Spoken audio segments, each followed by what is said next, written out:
I think videos like these are really important to do from time to time. It is 2:30 in the morning, December 17th. I usually don't timestamp stuff, but this is the last video I'm producing, and then I'm done with work for the year, which is crazy to think about. So yeah, naturally that means you get a video like this where we talk about life itself, because I like to connect beyond the games from time to time. So let's chat, shall we? Yeah, I'm going to be on a big break here. 3 weeks. That's the longest break I have ever taken in my professional career. I can barely fathom the idea of not working for almost a month, but I definitely need it. I think it's important for me to take it through the advice of doctors, friends, family. I have started to learn the art of chillaxing a little bit, because I used to not even take weekends off, and I've started to do that this year, and it's definitely helped me with energy levels getting through the entire year, where by this point I'm usually so exhausted and I'm mad at myself. I let myself do it again. Why do I do this? I got to change. And then I never change. I've made meaningful change this year. And so this is a part of that. And so I am looking forward to just recuperating a little bit, because especially these last few weeks as we prepare a ton of content in advance have been quite rigorous. So just a heads up on what to expect. I think it's some of the best stuff we have ever produced in this channel's history and in Retro Rebound's history. I, honest to God, feel that way, because not only do we have a dream collab coming up here on this channel between myself, Jake Baldino, and Skill Up. Obviously, if you've watched me talking like the Finding Duke, I shout out Jake and Skill Up a ton. They're some of my favorite creators. So to do a video with them, I'm so excited for you all to see that. We have video essays on the way. So I have one called How Skyrim Ruined Bethesda, which is, I think, a fair, honest, critical look at Bethesda from the lens of someone who really loves the company and understands where they were and where they are now. And so I'm looking forward to the conversation around that. And I even have a kind of follow-up conversational video called How to Fix Bethesda, which is more of a mini video essay, if you will, just talking about, as a fan, what I would do to adjust Bethesda properly. We commissioned very special thumbnails for those videos, so they should stand out to you when you see them in your sub box. But otherwise, tradition continues on. Best games of the year, worst games of the year here. So I can't wait to see your list down in the comments. I'll be checking all of this stuff out once I'm back on break after the first week of January. So yeah, Mr. Matty, you're going to be getting 4 videos a week as per usual. Retro Rebound, the usual, continue there too. 2 videos a week. You're going to be getting things like the first time playthroughs for Final Fantasy VIII, which is long overdue. That's a long video, and God bless Lockmort. He had a hell of a time editing that. And I mean that in a bad way. He had no fun with that video. We'll talk about why at a later date. But also, you're going to get a first time playthrough video for Pokemon Black. We have a full game collection video. It's almost like an hour long. Like, we've produced some really meaningful, quality, long form content to keep you nice and busy during the holiday season, where maybe you'll have some time off and the ability to indulge in that sort of stuff. I try not to go too long form, because I know it's so competitive in today's day and age, from YouTube to streaming services to video games, books, TV, all this stuff. It's just so much to watch, so much to consume. I try to be conscious of that when I produce stuff, but I really want to, if you will, shoot my shot at some, if you will, longer videos. We still have videos around the usual length, 15 minutes or so you don't have to worry about that. And then, of course, Defining Duke, my Xbox podcast, myself and Cog have produced a few episodes in advance, so fans of that show will be taken care of there. I'm particularly excited about one episode called A Critical Look at Xbox's 2024, so I can't wait for that one to go out too. So yeah, just a lot of stuff I'm really proud of, and it wouldn't have been possible without the team. I'm just so thankful for Lockmort, for Josh, who really stepped up and edited a ton of videos as we got to the final stretches here leading into our break in December, because we were also trying to maintain the channel as is, which is the toughest part when you're trying to balance that workload, because you usually have to find some extra hours in the day somewhere to do those edits. And then my fiance, God bless her soul, learned how to edit in Final Cut Pro and put together 2 videos for this channel. And she did an amazing job. Like, I was so impressed. I've been editing for over a decade. She just picked it up and was so good at it. I was like, man, you are great at everything, aren't you? So yeah, shout out to her. Even, like, everyone has stepped up to make this break possible. So I'm really thankful for that. And then outside of videos, my own game has hit pre-alpha, which was on December 12th. And I'm just so proud of the team. We had to make a pivot in the middle of the year to kind of shift our art pipeline in a different manner. And it was kind of like a risky bet, but it's really paid off, where now our production is at such a not only higher quality, but also like a higher output without burning out the team whatsoever. And so, like, we're just in a healthier spot, hitting our stride,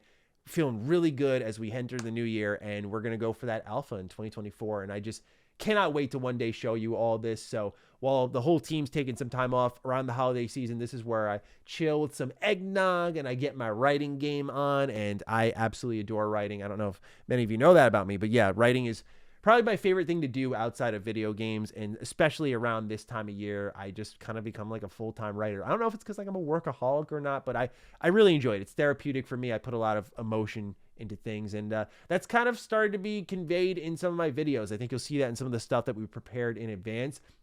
Actually, we produced a video over on Retro Rebound called Remembering the Christmas Games, and that's a video I put my heart and soul into that one, truthfully. That was a script from the heart. To see people were writing in the comments that that video brought them to tears was my greatest honor so far in my lifetime. Is the video popping off? No, but again, I think it's about impact a lot of the times, and even if it impacts a couple hundred people, like that's what it's about, is having a meaningful, positive impact. And that's what led me to game development. I wanted to do something beyond just talking news. Like I wanted to do something that someone will lay hands on one day and maybe be emotionally moved and change their course in life, because that's what Persona 5 and KOTOR and Fallout really did for me. It changed my course in life. So I hope I can be part of someone's journey in that way.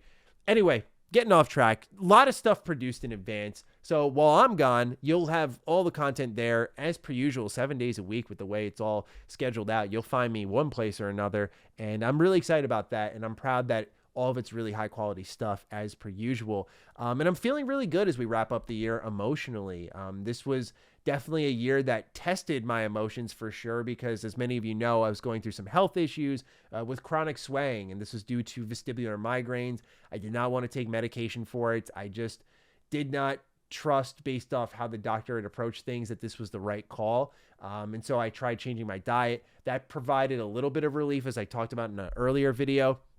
And then it started to come back around October, and I was extremely frustrated because I thought I had finally kicked it, and it came back in full force. And so for those who don't know, with vestibular migraines, you get a ton of swaying. It's chronic. So if I'm playing a game, if I am watching TV, if I'm cooking, whatever I'm doing, it's like my head is swiveling around. It's the most uncomfortable thing I've ever been through my entire life. And when it came back, when I thought I finally kicked it, it's like, okay, I know it's human now. Like I can kind of get through this, but it's so invisible. I don't know what to do, and I don't know if I'll ever live my life without it.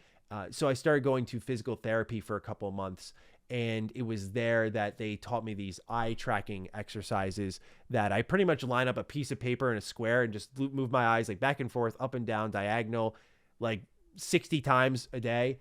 And I'm normal again. It's the weirdest thing I have ever gone through. I don't understand why this is a thing, but it seems like it's eye strain related, hence how much I work, and that would make a lot of sense. And so I think it kind of like recalibrates my body a little bit, but nonetheless, I have a degree of normalcy, a degree of stillness and peace finally. And obviously, like many of you who have dealt with chronic health issues, there's that lingering doubt of like, is it gonna come back one of these days? And I'm moving forward with a lot of confidence. And that's kind of been the name of the game this year, is a lot of confidence building.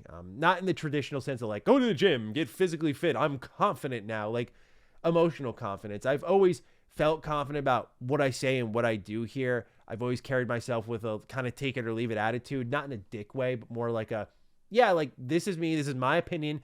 I totally welcome yours. Just don't be an asshole. I think that's the only rule I have at this channel. Don't be an asshole. And I think for the most part, people follow that. But as we got into the dying months of the year, there was something that just kind of, in a good way, I guess, snapped in me, where I just recognized that no matter how the approach is done for your videos and what you say, like, people are going to get mad or cheer for you one way or another. And it's not about gaining praise or pushing away haters. It's just a recognition that, like, I'm going to always be me, and people will either love that or hate it, depending on the day, depending on the subject, depending on the topic. But as long as I am true to myself, which I've always been, that is something that lets me sleep peacefully at night, that I don't compromise myself for anything. And so I'm just proud of the stuff that we've been putting out, because it's definitely, I've not changed what I say or how I do it, but I think things like, I know it's a little weird for my videos, but like ditching salutations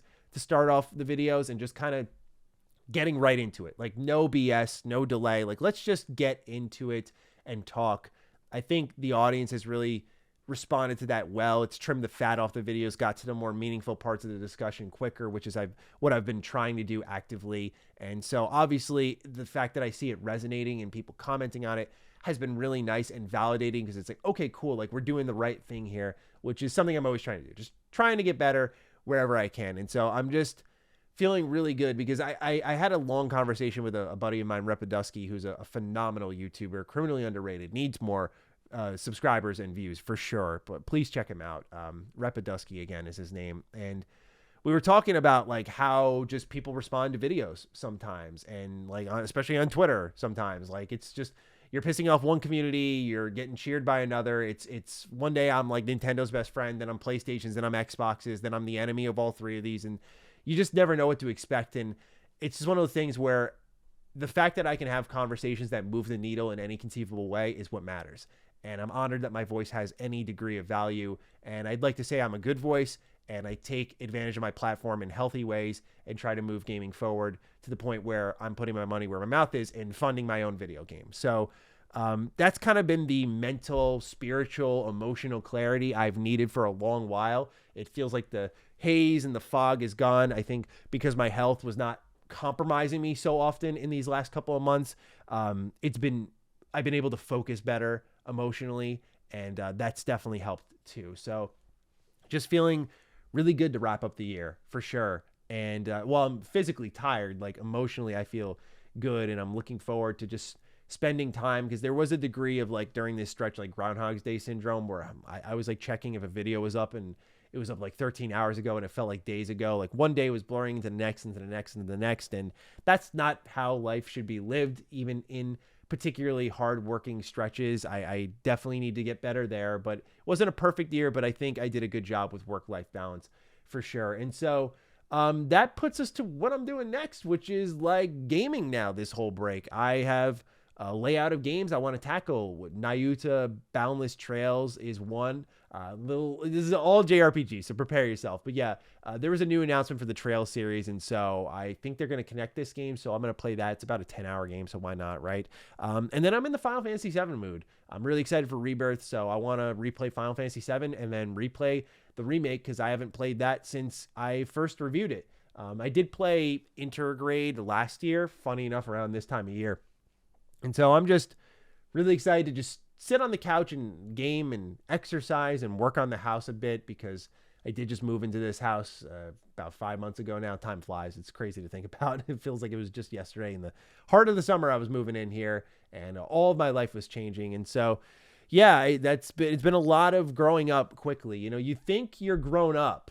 Definitely. Like, I was like, I have my own studio space and I take care of myself at home. Like, and then you move out and you start becoming a homeowner, and it is a whole different ball game and a whole new world of like blessings and problems and adjustments to make. And I'm just thankful for it all, man. It's been a journey for sure. And I'm really looking forward to next year, like recharging, seeing how everyone responds to the approach to content as we're away, and just having that healthy disconnect from YouTube and social media. Like, I've definitely gotten to the point where I have considered just deleting social media entirely and just being a YouTube video creator and just calling it a day there. But I understand it's for those who do like my stuff. I think it's really important that I don't let that kind of negativity win, and just not just be selfish about it and be like, all right, I just don't want to deal with any of it. Like, I think it's important to deal with it so that you can get to the meaningful interactions with people who watch videos like this and are invested and care. That's the type of audience I'm personally trying to connect with. So thank you for being here to just wrap things up, because I know I've taken enough of your time. Thank you. I know with just I look around at situations on YouTube, like everyone's warring against each other. There's drama everywhere. A lot of YouTubers suck. I know trust is waning for content creators in general. So I just appreciate anyone giving me a degree of their time and just hearing out what I have to say on video games. Truthfully, that's what I'm here for. Because of your support, I've just been able to really hone in on that. Thank you for a fantastic 2023. Again, I'll be here technically.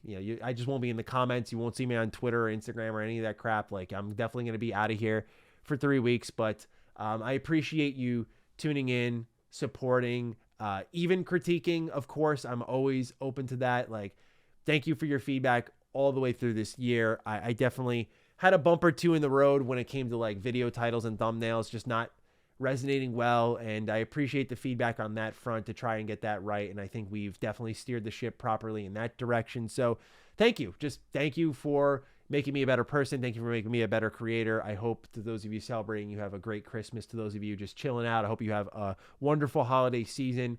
And while I will be here, video wise, modern Maddie, I'll let you know what video I actually return with, because I'll naturally say it like, "Ooh, it's good to be back." But I will see you literally in the new year. So take care of yourselves. Please be safe. Please enjoy life. Please be good to one another. I think that's one thing that we've lost a lot of connection with. Please be good to one another. I think it's so important. So with that, take care of yourselves. And I'll see you next time around. Stay sexy, stay active. I love you all.